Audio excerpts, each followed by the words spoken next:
Hello friends, இன்றைக்கி வீடியோவில் நம்ம பட்டர் பன் எப்படி செய்யணுன்னு தான் பார்க்க போகிறோம். வாங்க பார்க்கலாம். அதுக்கு தேவையான அளவு வெண்ணெய் எடுத்துக்கோங்க.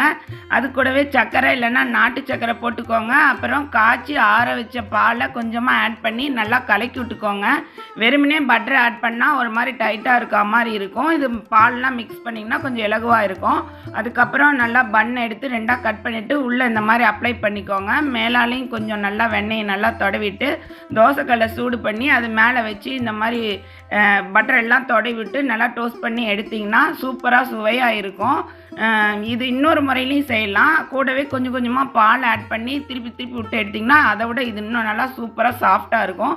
குழந்தைங்கலேருந்து பெரியவங்க வரைக்கும் விரும்பி சாப்பிடுவாங்க. இது வாய் புண்ணு, வயிற்று புண்ணு இதுக்கெல்லாம் ரொம்ப நல்லதுங்க. உடல் சூட்டையும் தணிக்கும். நீங்களும் இதே மாதிரி செஞ்சு சாப்பிட்டு பாருங்கள். இந்த வீடியோ பிடிச்சிருந்தால் லைக் பண்ணுங்கள். சப்ஸ்கிரைப் பண்ணாதவங்க பண்ணிவிடுங்க. மீண்டும் ஒரு வீடியோவில் சந்திக்கலாம். பாய்.